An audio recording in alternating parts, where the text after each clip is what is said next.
Good evening student, स्वागत है आपको आपके अपने परिवार झारखंड टारगेट चैनल पे। तो सब्सक्राइब करें एंड शेयर करें। चलिए स्टार्ट करते हैं। आज मैं अपना तीसरा क्लास फुटर से हम कैसे जियब, कैसा क्या कहानी है ये, हम कैसे जियब। छय्यर का ही कहानी है, तीसरा कहानी है हम कैसे जियब से। रेखा के चितरंजन महतो, खोटा भाषा साहित्य संस्कृति अकादमी रामगढ़ से लिया गया 2007 में। यह कहानी संग्रह इसमें 10 है। इस कहानी के माध्यम से माओवादी और पुलिस के मुठभेड़ से प्रभावित गाँवों की मार्मिक दुर्दशा का चित्रण किया गया है। देख लीजिए। महेश्वर कौन था? नौकरी कर रहा था महेश्वर। पार्वती कौन थी? महेश्वर की पत्नी थी पार्वती। रघुनाथ कौन था? महेश्वर का गोतिया भतीजा था। फुरसरी कौन थी? रघुनाथ की पत्नी थी। मोहरी कौन था? तो रघुनाथ की पत्नी थी की ननद थी। रघुनाथ की पत्नी की ननद थी।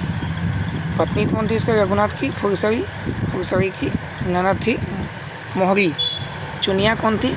जिसका पति पुलिस माओवादी मुठभेड़ में मारे गए थे। पति का नाम डमरू था इसका। चुनिया का पति का नाम था डमरू। 3 बच्चे थे चुनिया का। बड़ी बेटी का नाम था कर्मी, यानी कि बकरी चराती थी वो, कर्मी नाम था जिसका। मुँह अंधेरा का समय है। महेश्वर लंबी छुट्टी के बाद पत्नी पार्वती के साथ अपने रिश्तेदार के गांव जाता है, जहां जिस गांव का नाम मुड़पा है। गांव का क्या नाम है? मुड़पा। वहां उसका भतीजा रघुनाथ रहता है, जो कि उम्र में उससे बड़े हैं। जब महेश्वर भतीजा का गांव पहुंचता है तो उसका 4 चक्का गाड़ी देखकर गांव वाले डर के इधर उधर भागने लगते हैं। ये समझते हैं कि पुलिस की गाड़ी है। रघुनाथ की पत्नी राय कोटी मुर्गा मारने को कहती है ताकि मेहमानों को खिलाया जा सके। रघुनाथ महेश्वर को गांव में ही नीचे टोला की ओर शराब पिलाने के लिए ले जाता है। रघुनाथ महेश्वर बाबू को। आगे देखिए क्या होता है। वे चुनिया के घर जाते हैं। पहुंचने पर महेश्वर चुनिया से पूछता है कि आपके पति कहाँ हैं। तब रघुनाथ जवाब देता है कि चुनिया के पति का नाम था डमरू, बहुत सीधा साधा आदमी था। एक दिन उसे MCC यानी कि माओवादी अपने साथ उठाकर ले जाते हैं। बाद में माओवादी और पुलिस के मुठभेड़ में डमरू मारा जाता है। चुनिया 3 बच्चे हैं।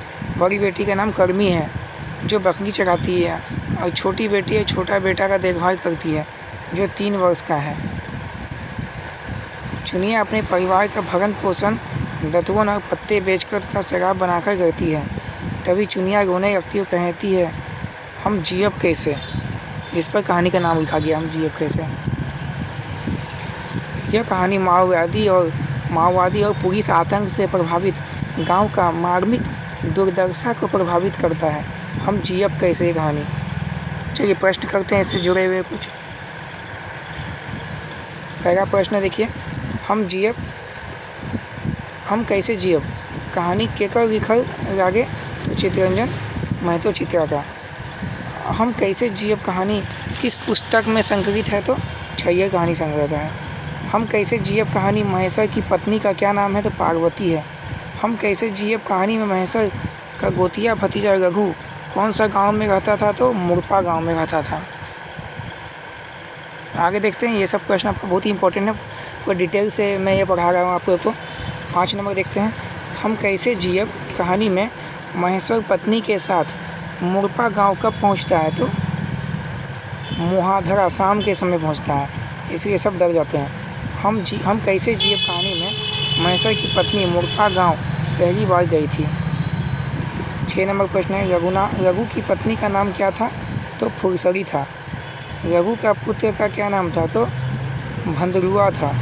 रघु के पुत्र का नाम भंदरुआ था।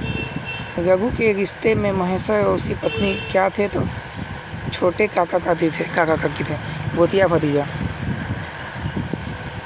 रघु के कितने पतोही थे? 2। रघु के 2 पतोहू थे। 10 नंबर देखिए प्रश्न क्या है, हम कैसे जिए कहानी में रघु के पत्नी का ननद का क्या नाम था, तो मोहरी नाम था, मोहरी। 11 नंबर प्रश्न, महेश्वर एवं पत्नी उसकी जो थी, महेश्वर एवं पत्नी पार्वती का मेहमान नवाजा में गोरी कोटरिया खिलाने की बात कहा गया है। गोरी कोटरिया का क्या मतलब है, तो राग मुर्गी। गोरी कोटरिया का मतलब है राग मुर्गी। महेश्वर एवं रघुनाथ दोनों में से उम्र में कौन बड़ा था, तो रघुनाथ ही बड़ा था उम्र में।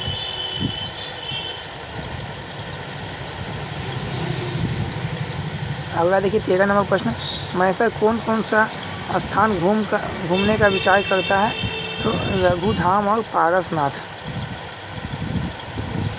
14 नंबर प्रश्न है, गांव के सभी लोग किस से डर कर इधर उधर भागने लगे थे, तो महेश्वर की गाड़ी को पुलिस की गाड़ी समझकर। हम इन कैसे जिए कहानी में कौन सी समस्या का जिक्र है, तो माओवादी और पुलिस झगड़े के बीच में गरीब लोगों का दर्द। अगला प्रश्न, रघु अपने काका महेश्वर को लेकर हेट टोला ले जाता है, उस टोला का क्या नाम था, तो बेदिया टोला। 17 नंबर प्रश्न देखिए, रघु अपने काका महेश्वर को लेकर हेट टोला ले जाता है, क्यों ले जाता है, तो शराब पीने ले जाता है, शराब पिलाने ले जाता है हेट टोला। सिर्फ रघु शराब पीता था, महेश्वर शराब नहीं पीता था। 18 नंबर प्रश्न देखिए, रघु अपने काका महेश्वर को लेकर हेड टोला किसके घर जाता है, चुनिया के घर जाता है। 19 नंबर प्रश्न, चुनिया के पति का देहांत कैसे हुआ था, माओवादी पुलिस मुठभेड़ में। 20 नंबर प्रश्न, चुनिया के पति का क्या नाम था, तो डमरू नाम था, डमरू।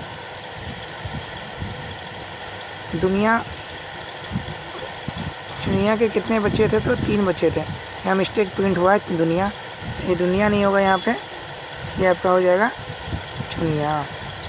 चुनिया के 3 बच्चे थे, चुनिया के 3 बच्चे थे। कितने बच्चे थे चुनिया के, तो 3 बच्चे थे। चलिए आगे देखते हैं, 2 लड़की और 1 लड़का था। सबसे छोटा 3-4 वर्ष का था। बड़ी की बेटी बकरी चढ़ाती थी, जो छोटे छोटे भाई को अपना छोटे भाई और घर रखवाली करती थी। चुनिया के एक बेटा का क्या नाम था, चुनिया के एक बेटा का नाम कर्मी था।